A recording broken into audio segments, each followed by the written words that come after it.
Hello everyone, welcome to Go Legal. आज हम करेंगे सेक्शन 74 से 2 मिनट आपकी लूँगी। सी हमने बीएससी जब कंप्लीट कर लेंगे उसके बाद आई बीन थिंकिंग कि मैं इंडियन एविडेंस एक्ट भी साथ के साथ रिवाइज कर लूँ, बिकॉज आगे के जो भी एग्जाम्स हैं तो दोनों चीज़ें आ रही है उसमें, बीएससी भी आ रहा है, एविडेंस भी आ रहा है। अब एविडेंस के जो कॉन्सेप्ट्स है we are done with them, है ना, बीएससी में। तो एविडेंस में ज़्यादा टाइम नहीं लगेगा, हमें सेक्शंस रिवाइज करने होंगे और जो चीज़ें होंगी इंटरनली बस वो सेक्शन का डिफरेंशिएशन देखना है हमें बेसिकली। देन मैं सोच रही हूँ कि माइनर एक्ट भी शुरू कर दें, क्योंकि रिविजन तो देखो चलती रहनी चाहिए। हाँ, हम करते हैं शुरू। पब्लिक डॉक्यूमेंट्स क्या होते हैं? पब्लिक नाम से ही पता चल रहा है, दो ही चीज़ें होती है, एक पब्लिक होती है, एक प्राइवेट होती है। प्राइवेट यानी कि पर्सनल, मतलब इंडिविजुअल के पर्सनल जो डॉक्यूमेंट्स हैं उनकी बात हो रही है। पब्लिक डॉक्यूमेंट वो होते हैं जो पब्लिक डोमेन में अवेलेबल होते हैं जनरली, ठीक है। अब यहाँ पे क्या दिया हुआ है, सेक्शन 74। अच्छा जी, प्री से क्वेश्चन कहाँ से आ रहे हैं? प्री से क्वेश्चन बनते हैं, एक तो यहाँ से क्वेश्चन पूछा गया है, ठीक है, और उसके अलावा आपको कोई डॉक्यूमेंट का नाम दे देंगे कि फॉर एग्जांपल कोई भी सेल डीड है, ठीक है, या किसी की पर्टिकुलर लैंड के पेपर्स है, या कोई भी डॉक्यूमेंट व्हाट्सोएवर, और आपको बताना होगा वेदर दे आर प्राइवेट और पब्लिक। इस टाइप के क्वेश्चन अगर बने तो बन जाएंगे, राइट। चले, अब सेक्शन 74 बोल रहा है डॉक्यूमेंट फॉर्मिंग द एक्ट्स और record of the acts of the sovereign authority, चाहिए, और ऑफिशियल बॉडीज और ट्राइब्यूनल्स और public officers, legislative, judicial, executive of India, of the foreign country. अब यहाँ तक तो हमें याद रहता है executive of the India, but of the foreign country में हम कंफ्यूज हो जाते हैं वेदर दे आर पब्लिक और प्राइवेट, ठीक है। तो यहाँ क्लियर है अपना कि पब्लिक डॉक्यूमेंट्स हैं। उसके अलावा public record kept in a state और union territory of the private documents, जो प्राइवेट डॉक्यूमेंट्स के पब्लिक रिकॉर्ड्स होते हैं तो वो क्या होते हैं, पब्लिक डॉक्यूमेंट। एग्जाम्पल के लिए जैसे हम घर खरीदते हैं, है ना, तो रजिस्ट्रेशन कराना होता है उनका। अब सामने वाले बंदे को कैसे पता चलेगा, अगर यही घर सेम मेरा ही घर किसी सेकंड पर्सन को खरीदना है तो उसे पता होना चाहिए ना कि ये घर किसको बिलोंग करता है ना।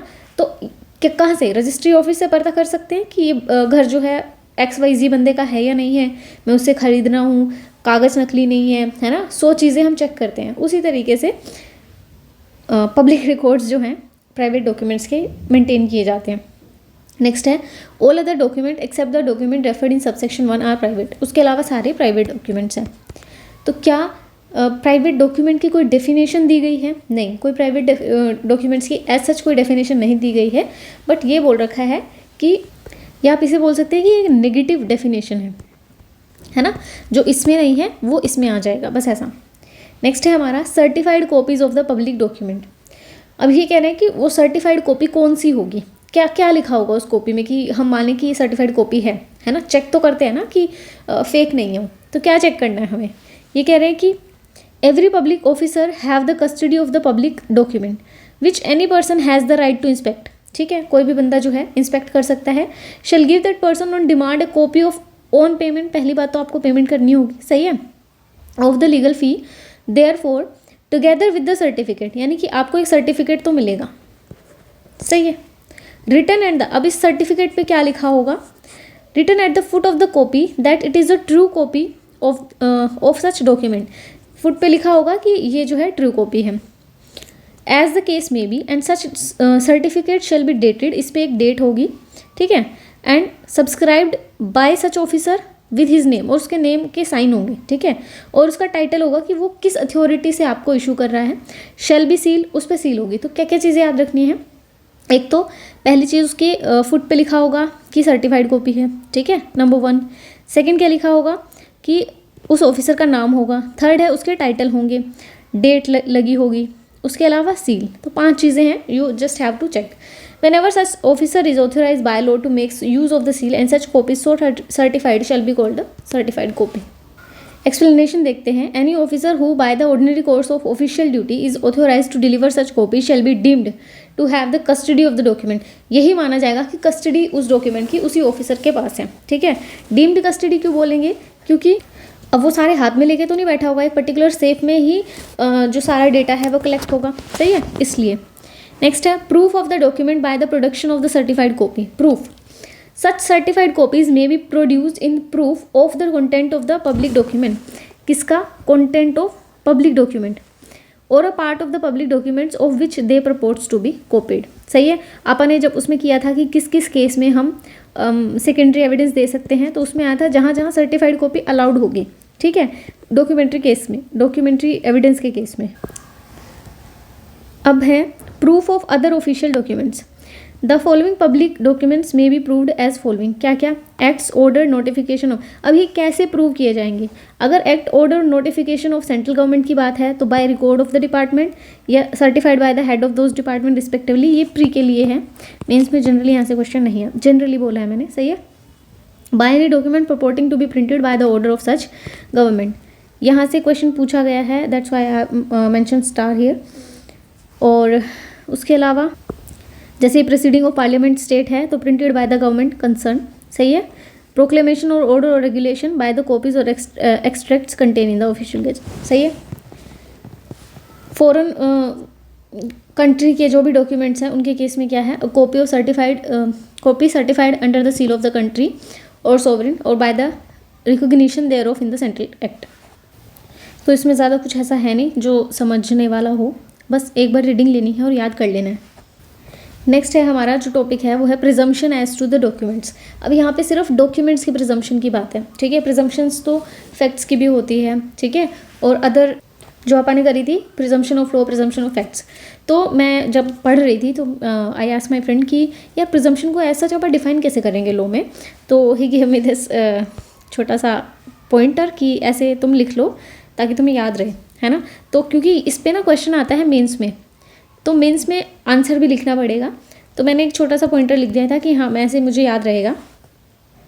तो ये क्या है, inference drawn from a proved fact, एक फैक्ट जो है जो प्रूव है ऑलरेडी, ठीक है, जैसे सनराइज इन द ईस्ट, तो हाँ ठीक है ये प्रूव्ड फैक्ट है, तो उससे जो मैं इन्फ्रेंस ड्रॉ करूँगी वो है प्रिजम्पशन, सही है।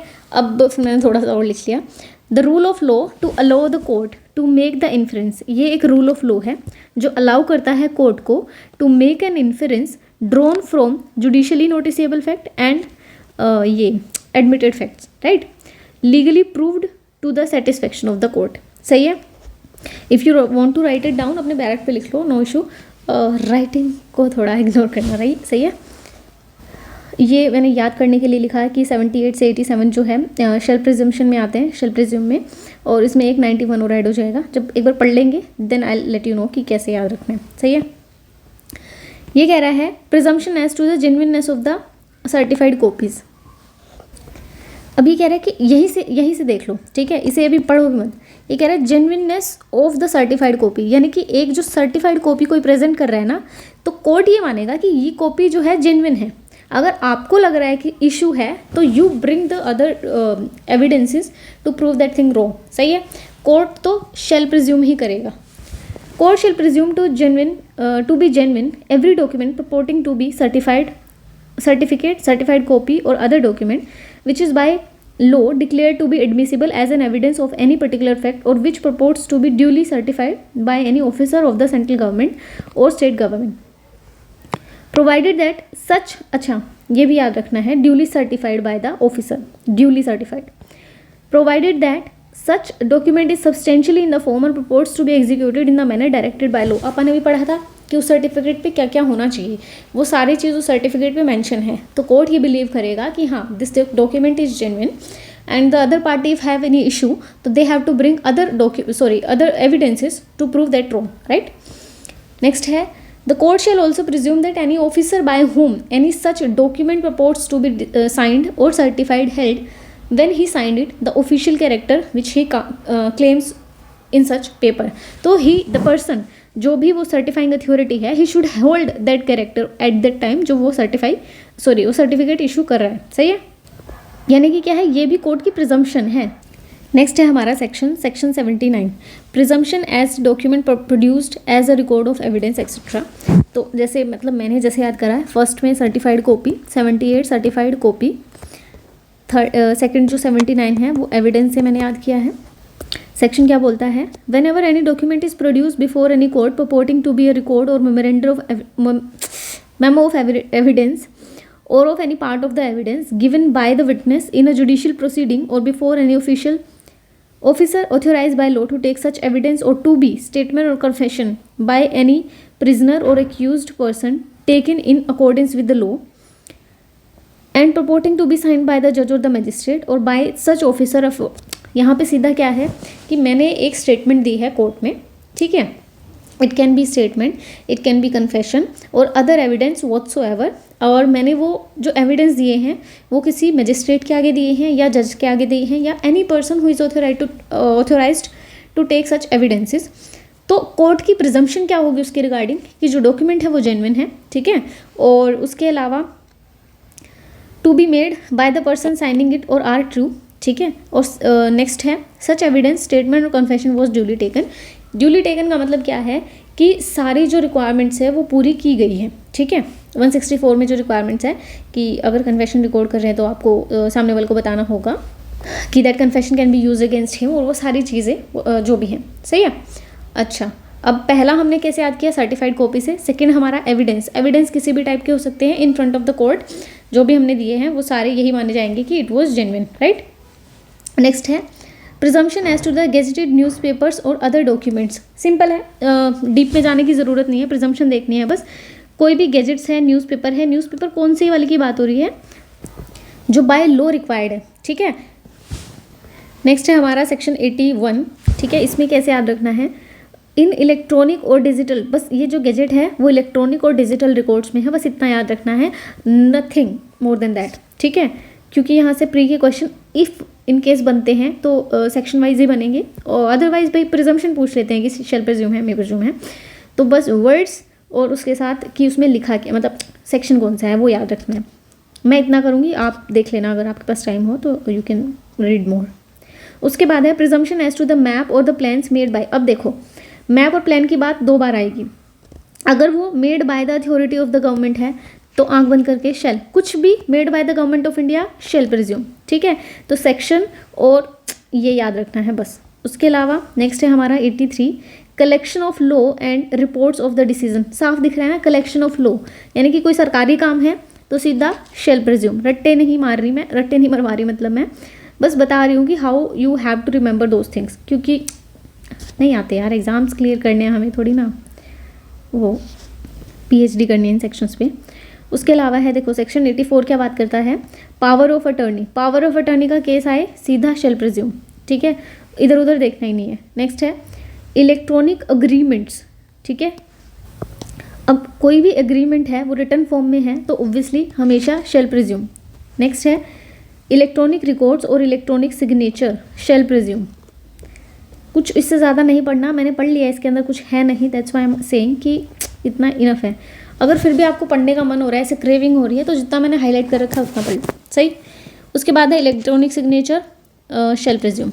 तो ये तीनों लाइन में है, देखें, इलेक्ट्रॉनिक अग्रीमेंट ए, ठीक है, सिग्नेचर एस और यहाँ पे सी, ASC, यूँ याद रख लो, 85, 86, 87 ASC। नेक्स्ट है हमारा भाई फॉरेन जुडिशल। अब देखो फॉरेन का काम आ गया ना, तो यानी कि इंडिया से कोई लेना देना नहीं है, इंडिया की गवर्नमेंट का कोई लेना देना नहीं है, तो सीधा ही हम कहाँ जाएंगे, मे प्रिज्यूम पे, मार लो रट्टा चाहे, सही है। उसके बाद presumption of the books and maps. अब मैंने कहा था मैप्स 2 बार आएंगे, सही है। अगर गवर्नमेंट ऑफ इंडिया का है तो सीधा शेल प्रिज्यूम, आंख बंद करके। और सिर्फ मैप की बात हो रही है, जैसे ये उन बुक्स की बात हो रही है जो गवर्नमेंट ऑफ इंडिया ने पब्लिश नहीं करी, but it may be referred for the information on the matter of public and general interest, उनकी बात हो रही है। तो यहाँ पे हमेशा मे प्रिज्यूम, कोर्ट की डिस्क्रिप्शन है कि whether he want to take the judicial notice of that और नॉट, राइट, प्रिज्यूम करना चाहता है या नहीं करना चाह रहा। Presumption as to the electronic messages. Electronic messages, अब देखो यहाँ कन्फ्यूज़न है, यहाँ हम गलती करेंगे। क्यों करेंगे, क्योंकि जैसे ही मैंने बोला था भाई इलेक्ट्रॉनिक है कर दो शेल प्रिज्यूम, नहीं, इलेक्ट्रॉनिक एग्रीमेंट है या सिग्नेचर है या सर्टिफिकेट है, ऐसा कुछ है तो ठीक है, शेल प्रिज्यूम है। यहाँ पे इलेक्ट्रॉनिक मैसेजेस क्या, जैसे मैं आपको व्हाट्सअप पे कुछ मैसेज भेज रही हूँ, राइट, या टेलीग्राम कर रही हूँ, इंस्टाग्राम पे कोई मैसेज भेज रही हूँ, इस टाइप का कोई भी इलेक्ट्रॉनिक वे में मैसेज है, ईमेल कर रही हूँ, सही है, सारे इलेक्ट्रॉनिक मैसेजेस हैं। तो यहाँ पे किस प्रिजम्पशन की बात हो रही है, देखो ये प्रिजम्पशन कोर्ट नहीं करेगा कि ये मेरा फ़ोन है मान लो, ठीक है, मैंने आपको कोई मैसेज किया, तो ऐसा भी पॉसिबल हो सकता है कि मेरा फ़ोन कोई और यूज़ कर रहा हो and that person has message you, right. तो कोर्ट यहाँ पे साफ साफ लिखा है, court shall not make any presumption as to the person by whom such message was send, कि वो मैसेज किसने भेजा होगा। तो प्रिजम्पशन किस बात की है कि वो किस मतलब किस डिवाइस से वो मैसेज आया होगा उस चीज़ की प्रिजम्पशन है, राइट। कोर्ट में presume that an electronic message forwarded by the originator through an electronic mail server to the addressee to whom the message purports to be addressed corresponds with the message as fed into, जो computer में हमने command दी होगी उस वही message जो है हमने receive किया होगा, पर किसने भेजा होगा उसका कोई भी मतलब जिक्र नहीं है यहाँ पे, ठीक है। शेल नोट उसके रिगार्डिंग प्रिजम्पशन कोर्ट नहीं बनाएगा, तो यहाँ पे इसलिए मे प्रिज्यूम है। नेक्स्ट है हमारा प्रिजम्पशन। बस तुम्हें कुछ नहीं याद रखना है यहाँ पे, यहाँ से जनरली क्वेश्चन नहीं भी बनते। तुम्हें याद क्या रखना है, इलेक्ट्रॉनिक मैसेज यानी कि मैं तुमसे व्हाट्सएप पे बात कर रही हूँ, तो उसका कोई ज़्यादा रेलेवेंस नहीं है, इसलिए मे प्रिज्यूम आएगा, ठीक है, ऐसे याद रखो। नेक्स्ट है presumption as to due execution etcetera of the document not produced. सही है, आपने पीछे किया था ना कि नोटिस भेजी जाएगी सामने वाली पार्टी को कि भाई यार ये डॉक्यूमेंट प्रोड्यूस कर दो, वो पार्टी रिलेक्टेंट है, प्रोड्यूस नहीं कर रही है फॉर एनी रीज़न व्हाट्सोएवर। तो इवन दो दैट डॉक्यूमेंट जो है या तो अटेस्ड भी नहीं है मान लो, या स्टैम्प्ड नहीं है, एग्जीक्यूटेड भी नहीं है, पर तुम्हें हमने बोला था कि you just have to produce the document, आपने वो नहीं किए। अब कोर्ट तो यही मानेगी, शेल प्रिज्यूम, ठीक है, कि भाई वो डॉक्यूमेंट जो है वो तो जेन्युइन है, तुमने गलती करी है, अगर तुमने वो प्रोड्यूस नहीं किया तो तुम भुगतोगे वो चीज़, राइट।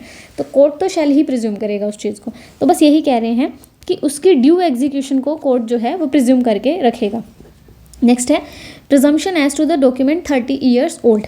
अब भाई यहाँ से क्वेश्चन शॉर्ट बनता है, सही है। शॉर्ट मतलब मैंने बहुत बार ये जैसे रिपीट पे ये क्वेश्चन सोल्व किया है, तो इसलिए मैं कह रही हूँ कि ये 30 ईयर्स वाला और ये 5 ईयर्स वाला, ये ठीक है। इसके सेक्शन से भी क्वेश्चन आए हुए हैं, एविडेंस का जब एक्ट हुआ करता था, BS से तो खैर अभी मैंने दिया ही नहीं है, तो यहाँ से भी क्वेश्चन बना था, तो दोनों ही अच्छे से पढ़ लेना। अब ये कह रहे हैं वेयर एन डॉक्यूमेंट प्रपोर्ट्स और prove to be 30 years old, 30 साल पुराना है, is produced from any custody which the court in the particular case consider proper custody court ने जो है उसे कंसिडर किया, कोर्ट में, सही है। प्रिज्यूम दैट द सिग्नेचर और एवरी अदर, अब क्या प्रिज्यूम करना है, जो सिग्नेचर है या every other part of such document which purports to be in the handwriting of the person, उस पर्टिकुलर पर्सन की, is in that person's handwriting, कि उसकी ही हैंड राइटिंग में होगी, और in the case of the document executed और attested, और इट वॉज ड्यूली एग्जीक्यूटेड और duly attested by the person by whom it purports to execute और अटेस्टेड। जैसे मैंने 30 साल पहले आपको एक लेटर लिखा था, ठीक है, तो कोर्ट ये प्रिज्यूम करेगी कि वो जो सिग्नेचर है या जो हैंड राइटिंग है व्हाट्सोएवर वो उसी बंदे की है और उसे एग्जीक्यूट भी किया गया है, ठीक है। अब है ये इलस्ट्रेशन देख लेते हैं। A has been in the possession of the landed property for a long time, he produce from his custody deeds relating to the land showing his, अच्छा ये भी ज़रूर याद रखना है कि प्रॉपर कस्टडी लिखा हुआ है, तो क्वेश्चन में हमेशा मतलब जब भी प्री का क्वेश्चन आएगा तो प्रॉपर कस्टडी वर्ड मेंशन होगा, सही है। तो हाँ, फिर यहाँ पे the custody shall be proper, माना इसकी भी प्रिजम्पशन होगी। The A produced deed relating to the landed property of which he is the mortgagee, the mortgagor is in the possession, the custody shall be proper. A connection of B produces deed relating to the land in B's possession which were deposited with him by B for the safe custody, the custody shall be proper, वो भी custody proper मानी जाएगी। अब है electronic record 5 year old, ठीक है, तो 5 year और प्रॉपर कस्टडी मैंने इसे यहाँ से याद किया है। Where any electronic record purporting or proved to be 5 year old is produced from any custody which the court in the particular case consider proper, the court may presume that the electronic signature which purports to be the electronic signature of any particular person was so fixed by him। Simple सी है, वही चीज़ है। उसके बाद है हमारा chapter 6, ये जो है हम बाद में ही करेंगे, है ना। अब तक के लिए इतना ही, नेक्स्ट क्लास में फिर देखते हैं। ट्राई करूँगी कि 2-3 क्लास में ख़त्म कर ही दूँ, ट्राई करूँगी, आई एम नॉट श्योर, क्योंकि ज़्यादा उसमें रट्टे मारने वाली चीज़ ही नहीं है, सिंपल चीज़ें हैं। अगर कोई कॉन्सेप्ट होगा तो I will let you no. बाकी तो ये वही है, बेस्ट एविडेंस रूल दोबारा आ गया है, 3 सेक्शन मैंने आपको बताए थे जो यू हैव टू रिमेंबर। चलो बाकी तो कल ही करते हैं, है ना। Okay, bye bye.